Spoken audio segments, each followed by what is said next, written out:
Mas voltando lá no assunto do Instagram, né? Então, resolvi falar de futebol e a ideia era falar de... Esse dia foi louco, foi um... Eu lembro que teve uma preparação, assim, né? Deixa eu Assim, perguntar isso, como é que foi esse nome? teve uma preparação. Antes de fazer Esse Dia Foi Louco, eu tive um blog chamado Sol de Austerlitz, que era um blog de... Eu fazia uns textos lá, umas crônicas, né, umas resenhas literárias, né? São assuntos que eu gosto, assim, né? Mas eu senti que não tinha um alcance legal, porque o nome era difícil, né? Sol de Austerlitz era uma expressão lá das guerras napoleônicas, que teve uma batalha que o Napoleão vence, que estava com a neblina durante a parte da manhã. Quando o sol chega, o sol dissipa a neblina e ele revira, faz uma... Era uma estratégia que ele usou para esconder os soldados dele ali. Quando o sol bate ali, a neblina dissipa e ele vence a batalha. Então a expressão Sol de Austerlitz era a ideia do blog. Só que Austerlitz, os caras não sabem nem... né, nem eu sei mais escrever Austerlitz. E aí não pega, tem que ter um nome legal, né? Primeira coisa, né? Holdercast. É um nome legal, um nome forte, fácil do cara pronunciar, né? Foneticamente Exatamente. também tem que ser palatável pro brasileiro, Isso né? aí o Augusto acertou, né? O Augusto? Você tá falando de outro Augusto, né? O nosso sócio é Augusto também. Não é teu filho, não. Host aqui, faltou É o Roxo, junto com a gente aqui. Hoje ele não pôde vir, não. Oh, que legal. Mas o nome, com certeza, é fundamental. É assim, fundamental. acho E aí eu queria contato. queria um nome legal, assim, né? A gente ficou pensando um tempão, assim, então... Aí a gente achava um nome legal, ia lá, já tinha... Alguém já 100, tinha... né? Já tinha 100 outras pessoas com o mesmo nome. Putz, não é E possível. nessa época, era uma época ainda que o Instagram tava... Em 2014... Tinha muita arroba livre ainda, né? Tinha. E esse dia foi louco, né? Falando, esse dia foi louco. Esse dia foi louco, é legal. Porque remete assim, ao passado, nostalgia. E era a pegada na época do 7x1. O Brasil tinha perdido 7x1, né? A gente ficava, pô, futebol lá atrás aqui era legal, 7x1 foi pouco. Então eu trazia ali uma foto que contava uma história, assim, pô. Rafael Vascaíno, a gente colocar a foto daquele cara na Marquise lá em São Januário, ele vai olhar a foto, ele vai saber o que é o dia, né? E não vou precisar contar a história pra ele, né? Ele vai falar, pô, esse dia foi louco.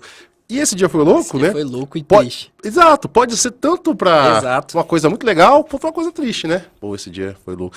Então era essa, e eu brincava muito com isso no início, até que já contei essa história várias vezes, mas até que um dia um cara chega e fala assim, porra, essa página aqui é um lixo. Só tem a mesma legenda, só é esse dia foi louco, né?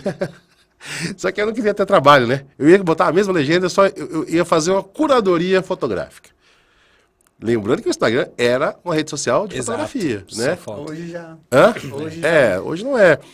Então a minha ideia era essa, curadoria fotográfica, né? E a parte da história, quem ia contar ia ser o próprio usuário no comentário ali. Funcionou durante um tempo, depois veio esse cara, né?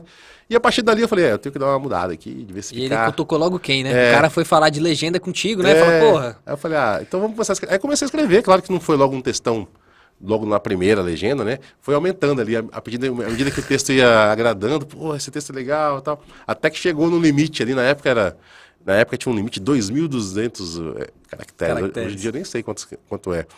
E tinha um negócio no Instagram que ele não escondia a legenda, né? O Instagram, você escrevia um texto grande, ele ficava todo ali na tela. O cara tinha que passar o texto inteiro para vir para outra foto, assim, né? Então, quanto mais você escrevia, era melhor, que ele ficava mais tempo na sua... A retenção era maior no meu... Só que você também tem pro outro lado. Porque, assim, aquela rejeição inicial, né? A turma que fala assim, não, quando virar filme, eu assisto. Tem sempre essa galera, né? E você tem que tentar lidar com isso, né?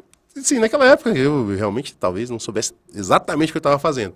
Mas foi funcionando, assim. Eu acho que o texto cativou, a forma de falar, né? Me ajudou profissionalmente, assim, porque tem uma coisa do estudante de direito, né? O cara tá no quarto, quinto semestre, né? Ele começa a ter contato com a linguagem jurídica, assim. E aí aquilo ali, para mim, foi muito apaixonante, né? A forma de se expressar. Porra, eu quero escrever desse jeito. Eu quero escrever igual aqui o Miguel Reale, né? Eu falei, onde que eu pratico isso aqui, né? Não, mas assim, a linguagem jurídica mesmo. E aí o cara se forma, né?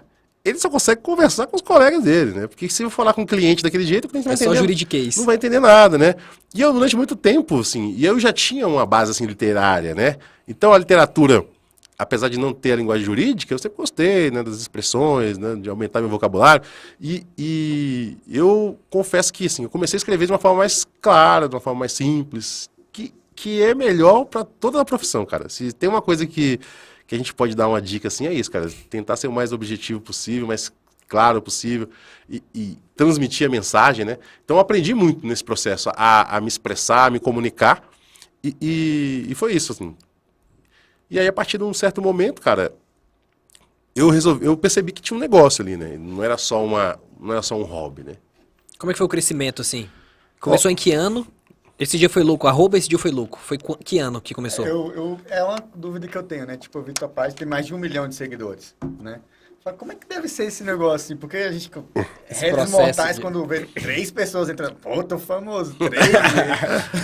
Pois é, como é que foi essa jornada aí? Começou e como é que foi o primeiro 100K? Foi quanto tempo, mais ou menos? Logo depois da Copa do Mundo ali, a gente começou a fazer, né? De 2014. Vai fazer 8 anos. Já tá 8 anos, porque a Copa esse ano só vai ser no fim do ano, né? Verdade. Essa altura já tinha terminado a Copa lá em 2014, foi no meio do ano. E já tem 8 anos. E, cara, como eu te falei, naquela época o Instagram ele tinha uma dinâmica diferente, assim, né? E uma coisa que eu sempre notei, assim, é que a página sempre teve um crescimento, assim, gradativo. Eu nunca cheguei assim, olha, eu tô aqui, dormi hoje, acordei amanhã com 200 mil seguidores. Nunca aconteceu isso, assim. Foi um crescimento realmente constante, mas... né, pouco a pouco, assim. Eu acho que isso também fala um pouco sobre o valor, assim, mercadológico daquele núcleo, daquela comunidade que eu consegui reunir ali, né, cara? Porque não são pessoas ali que caíram ali de paraquedas, que amanhã podem pular fora também de paraquedas, né? São pessoas que foram agregando ali na comunidade, pouco a pouco, entendendo a dinâmica, entendendo as piadas, as tiradas, né? No Instagram tem muito isso de você contar uma história. Você não conta uma história só num post ali, você vai contando uma história ao longo de vários meses, né? Você fala lá, volta lá atrás, menciona uma coisa, a galera tá sabendo. Então isso é muito legal. E sempre foi um crescimento, assim, gradativo, assim, né? Mas eu acho que, assim, no meio de 2015 ali, depois de um ano, a gente já tinha uns 150 mil. Porque na época era muita coisa, cara. Oh, não, que isso? Na época não, até hoje é, pô. E na época era expressivo, assim, né? Quando a gente estava chegando próximo de 100 mil, começaram os primeiros contatos, assim, comerciais. Nessa época, Caio, eu tinha um certo receio, assim, de misturar... De bagunçar um pouquinho o engajamento com o comercial? Não, assim, a página era uma página impessoal, né? Não tinha minha cara lá, Sim. Ninguém sabia quem que escrevia, quem que fazia a página. Porque eu achava que, assim, eu tinha uma carreira na advocacia também, né? E que talvez pudesse ser vista com alguma incompatibilidade, assim. Depois eu vi que hoje em dia não tem nada a ver isso, cara. Hoje em dia, os caras que estavam ali no analógico, então todo mundo vindo para rede social, todo mundo viu que é uma grande vitrine, está querendo mostrar o trabalho na internet. Mas naquela época eu achei que pudesse ter algum conflito, assim. Então demorei um tempo até a assumir, né, o personagem ali, né, a persona, esse dia foi personificar ali a página. E nessa época começaram a surgir os primeiros contatos comerciais, né, a gente fez umas permutas, sempre tem, né? Tem até uma história engraçada que teve um cara que tinha uma loja Conta aí, uma loja, gostamos de histórias. Não, o cara tinha uma loja de produtos na internet, assim, ele vendia sapatos, camisas, roupas masculinas, assim, né? E aí ele, quanto é que você cobra pra fazer aqui um public post, né? Aí, quanto que eu vou cobrar? Não sei, cara. Sei lá, né? Então, né? Nunca fiz antes esses negócios direito, né? Você aprende assim né? E aí a gente cobrou um valor lá, aí ele pagava um valor, aí de vez em quando eu mandava nossa, olha, eu comprei uns livros aqui, ó, paga esse boleto aí, tá tudo certo, sabe? Então aí chegava lá a coleção do Hemingway lá em casa, aí eu falava, olha aí, tá vendo? Né? Começou a ver que tava dando certo aquilo lá, dando né? certo, exatamente, materializando ali o trabalho.